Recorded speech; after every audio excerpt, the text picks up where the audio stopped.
बिहार चुनाव में आप सब लोगों ने देखा कि देश के प्रधानमंत्री ने जाते ही वहां पर गलवान घाटी और पुलवामा के शहीदों का जिक्र किया था, गिनती की थी कि मेरे शासन में कैसे निहत्थे चीन के सैनिकों ने भारत के जवानों को गलवान घाटी में पीट पीट कर मार डाला और कैसे पाकिस्तानी आतंकवादियों ने पुलवामा में बम से उड़ा डाला। ये मैं इसलिए कहना चाहता हूं, ये संयोग है कि प्रयोग प्रधानमंत्री की इस बात पर यकीन नहीं आ रहा था कि प्रधानमंत्री जो बोल ले गए हैं। मैं ये बात इसलिए कहना चाहता हूं, गलवान घाटी से लेकर के जिस गलवान घाटी में हमारे 20 जवानों की पीट पीट कर हत्या की चीन के सैनिकों ने, भारत के प्रधानमंत्री ने कहा जिस भूभाग पर चीन कब्जा करके बैठा वो हमारा नहीं है। ये संयोग है कि प्रयोग हमारे देश में अमेरिका का एक सोशल मीडिया है ट्विटर, उसने कहा कि लद्दाख चीन का हिस्सा है। भारत का प्रधानमंत्री बोलता है नरेंद्र मोदी कि चीनी सैनिक जहां कब्जा करके बैठे हैं वो भूभाग हमारा नहीं है। ऑल पार्टी मीटिंग में 15 जून को जवानों की हत्या के बाद 19 जून को ऑल पार्टी मीटिंग के बाद प्रधानमंत्री मोदी बोले हमारे भूभाग में कोई नहीं घुस आया है, हमारा भूभाग किसी के पास नहीं है, हमारी पोस्ट पर किसी का कब्जा नहीं है। और भारत की 1200 किलोमीटर पर वर्ग किलोमीटर पर कब्जा है चीन का। हमारे जवान चीन में नहीं घुसे थे, चीनी सरहद में चीनी सैनिकों ने पीट पीट कर मार डाला था। आज भी गलवान घाटी के फिंगर 4 तक चीनी सैनिकों का कब्जा है। पहली बात, बिहार के मतदाताओं, मध्य प्रदेश के मतदाताओं, मैं आप सबों से जानना चाहता हूं, ये संयोग है कि प्रयोग भारत का प्रधानमंत्री कहता है वो जमीन हमारी नहीं है और लद्दाख को ट्विटर जो अमेरिकी सोशल मीडिया है वो चीन का हिस्सा दिखा देता है। यह संयोग है कि प्रयोग प्रधानमंत्री बोलता है बिहार में जाकर पुलवामा के जवानों की, और पाकिस्तान की संसद में वहां का मंत्री कहता है हमने पुलवामा में आतंकी वारदात से भारत के जवानों को मरवाया। आप सब लोग याद रखिए और सोचिए, भारत की सरकार की इच्छा के बगैर पाकिस्तान की सरकार के बाप की ताकत नहीं है एक भी आतंकवादी को भारत में भेजे। क्या क्या था षड्यंत्र? ये संयोग था कि प्रयोग हमारे देश की खुफिया एजेंसी की रिपोर्ट थी कि पाकिस्तानी आतंकवादी भारत में घुसेंगे पुलवामा में और हमारे देश में विस्फोट से, आरडीएक्स के विस्फोट से हमारे देश के जवानों पर हमला करेंगे। और हमारे देश में नरेंद्र मोदी की सरकार ने हमारे देश की जागरूक ईमानदार खुफिया एजेंसी की रिपोर्ट को खारिज किया। ये मिली भगत का नतीजा है कि नहीं है? क्या मतलब होता है? पूछिए मोदी से, तुमने पुलवामा घाटी में खुफिया एजेंसी की रिपोर्ट को खारिज क्यों किया? आरडीएक्स कहां से आया?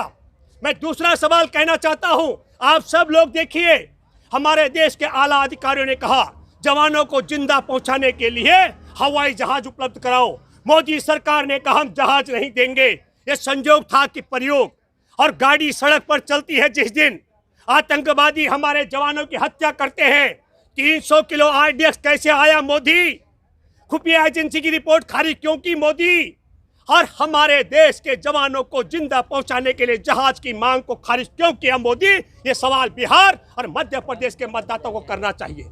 आपको यह भी सवाल करना चाहिए कि नरेंद्र मोदी जब वहां आतंकी वारदात कराने के लिए चीन पाकिस्तान के साथ सेटिंग कर चुके थे तो खुद वनवास में गए।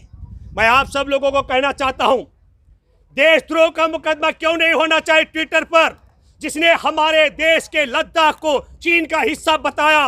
और सुप्रीम कोर्ट में बैठे जजों से मैं आग्रह करता हूं, क्यों नहीं देशद्रोह का मुकदमा दर्ज होना चाहे मोदी पर, जिस भूभाग पर चीन कब्जा करके बैठा है। मोदी ने कहा वो जमीन हमारी नहीं है। मैं बिहार के मतदाता हूं, मैं मध्य प्रदेश के मतदाता हूं, आपके सामने अपील करने के लिए आया हूं। बिहार के अंदर एक बहुत अच्छी बात है, आपको बताना चाहता हूं, नरेंद्र मोदी के जन्मदिन पर हमारे देश के करोड़ों बेरोजगारों ने बेरोजगारी दिवस मनाया। मैं बिहार में तेजस्वी और उसके गठबंधन में शामिल नेताओं को बधाई देना चाहता हूं। पहली बार किसी राज्य में रोजगार पर चुनाव हो रहा है, इसके लिए मैं बधाई देता हूं। और बेरोजगारी दिवस मनाया गया। हमारे देश में हर साल रावण का पुतला फूंका जाता है। पहली बार बुराई के नाम पर भयंकर बुराई, देशद्रोही, झूठ बोलने वाला पुलवामा से लेकर गलवान घाटी में जवानों को मरवाने वाला, टेलीविजनों को बंधक बनाने वाला, झूठ पर झूठ फैलाने वाला और पाकिस्तान की सरकार से मिली भगत करके पुलवामा की बात को उठवाकर बिहार को लोगों को इमोशनल कराने वाले उसके पुतले, जिसने किसानों के लिए 3 काले कानून बनाए, उसका पुतला फूका गया रावण की जगह। हमारे देश के लोगों ने हमारे देश में बहुराष्ट्रीय कंपनी अनिल अंबानी, मुकेश अंबानी और अदानी के एजेंट नरेंद्र मोदी का पुतला फूका। इसके लिए मैं पूरे पंजाब के किसानों को बधाई देता हूं। मैं बिहार के मतदाताओं आपको बोलना आया हूं, ये संयोग है कि प्रयोग तेजस्वी ने कहा 10 लाख लोगों को रोजगार नौकरी दूंगा और भारतीय जनता पार्टी कह रही है हम नीतीश को मुख्यमंत्री बनाएंगे, और नीतीश कह रहा है मैं एक को भी नौकरी नहीं दूंगा, और भाजपा कह रही है हम 19.5 लाख लोगों को नौकरी देंगे। 19 लाख लोगों को नौकरी देगी भाजपा, मुख्यमंत्री बनाएगी नीतीश को, और नीतीश ने कहा मैं किसी एक को नौकरी नहीं दूंगा। ये बिहार के मतदाताओं आपको तय करना है कि नौकरी देने वालों को वोट दोगे या ये 19 लाख जो पहले 2-2 करोड़ बोले थे, और जो 19 लाख का झुंझुना पकड़ा रहे, इन सब को आपको बैरंग करना पड़ेगा। पूरे देश की निगाह बिहार के मतदाताओं पर आप पर इसलिए है कि हमारे देश में 550 मामले थे कोरोना के, ताला बंद कर दिया, सबकी नौकरियां छीनी, रोजी रोटी छीनी, रेल और बस सेवा बंद की, वो मोदी के बाप की नहीं थी। पैदल चले 14 करोड़ मजदूर, उनके पैरों से खून निकल रहा था, पश टपक रहा था, भूख से चलते चलते मर रहे थे, गाड़ियों से रौंदे गए, रेल से कट गए, चलती चलती गर्भवती महिला ने बच्चे पैदा किए। इन हरामजादों ने गाली दे के बोला हूं तुमसे रेल और बस छीनी है, तुम इनसे कुर्सी छीनो, ये तुम्हारी जिम्मेवारी बनती है। मैंने गाली इसलिए दी, मुझे दुख और अफसोस है, मैं उस दौरान देखता रहा जब पश टपक रहा था, गर्भवती महिलाएं खुले आसमान के नीचे बच्चे पैदा कर रही थी, और पुलिस के लोग नरेंद्र मोदी और नीतीश कुमार के इशारे पर हमारे देश के मजदूरों के भूखे प्यासों की पीट पीट कर खाल निकाल रही थी, उनकी हड्डियां तोड़ रही थी, दर्जनों मजदूरों की जान चली गई। इसलिए मैं आपके साथ आग्रह करने आया हूं, आप सोचिए ठंडे दिमाग से। तेजस्वी ने कहा मैं मुख्यमंत्री बनूंगा, 10 लाख को नौकरी दूंगा, और गठबंधन है मोदी का जिसके साथ, उसके मुख्यमंत्री नीतीश ने कह दिया एक को भी नौकरी नहीं दूंगा, पैसा नहीं है। मैं बताता हूं पैसा कहां से आएगा। 10,000 करोड़ रुपए का जहाज जहां से मोदी लेकर आया है, वहीं से 10 लाख लोगों के वेतन का पैसा आएगा, आप निश्चिंत रहिए। मैं आपको बताना चाहता हूं पैसे का जब सवाल खड़ा होता है, राजधानी दिल्ली में लाल किला बेच दिया, रेलवे बेच दिया, LIC बेच दिया, बैंक बेच दिए, हमारे देश का सोना बेच दिया, रिजर्व बैंक का खजाना खाली कर दिया, और भाई रेलवे स्टेशन बेच दिए, और हमारे देश में पैसा नहीं है मजदूर के पास, पैसा नहीं है किसान के पास, व्यापारी के पास, उद्यमी के पास। पैसा कहाँ गया? नरेंद्र मोदी को पूछो, वो 2-2 हजार के नए नोट बाजार से गायब हो करके, पहले बैंक डकैत इसका नीरव मोदी, विजय माल्या, चौकसी भाई, वो सब लूट के गए। नरेंद्र मोदी ने पैसा कहाँ ठिकाने लगाया। मोदी समझ चुका है थैला उठा के भागने की नौबत आने वाली है।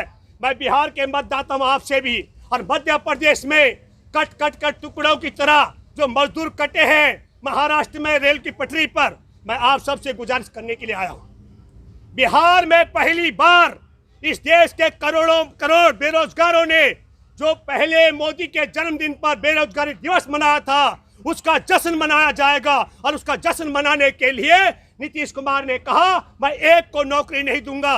नीतीश कुमार के गिरोह को, एनडीए को एक वोट मत दीजिए, और रोजगार को मुद्दा बनाने के लिए मैं आपसे आग्रह करने आया हूं।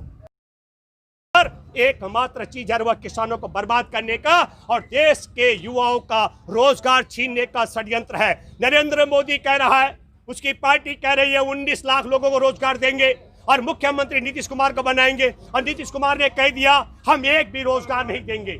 और बिहार में तेजस्वी ने कह दिया हम 10 लाख रोजगार देंगे, नौकरियां देंगे। मैं बिहार के मतदाताओं, आप सब लोग पढ़े लिखे और शिक्षित हैं, ये झूठ बोलने वाले, अफवाह फैलाने वाले, इंसान से इंसान में नफरत कराने वाले, देश के जवानों को चीन और अमेरिका के साथ मिलकर मरवाने वाले, और पाकिस्तान में भारत की जेल में बंद आतंकी को पाकिस्तान पहुंचाने वाले उसके साथ मिली भगत कर रहे हैं। और मैं आपको एक बात बताना चाहता हूं, हमारे देश का राष्ट्रीय सुरक्षा सलाहकार है डोभाल, और डोभाल के बेटे का एजेंट है पाकिस्तान में सैयद अली अब्बास, उसके साथ सेटिंग है। और वहां के आतंकवादियों को क्या क्या पहुंचाना होता है नरेंद्र मोदी अपने सुरक्षा सलाहकार के माध्यम से और पाकिस्तान में अपने एजेंट के माध्यम से करवाता है। यह संयोग है कि प्रयोग है।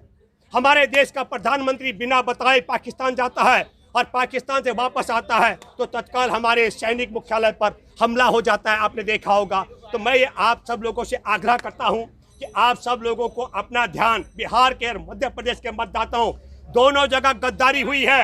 मध्य प्रदेश में गद्दार ने कांग्रेस को धोखा दिया और बिहार में जदयू ने राजद को धोखा दिया। दोनों राज्यों के लोगों को देश के संविधान, देश के इंसान और देश में बेरोजगारी के खिलाफ, देश में संविधान को बचाने के लिए, रोजगार की मांग को कायम कराने के लिए और गद्दारों को सबक सिखाने के लिए आपको अपने मताधिकार का प्रयोग करना है। धन्यवाद। जय हिंद, जय भारत।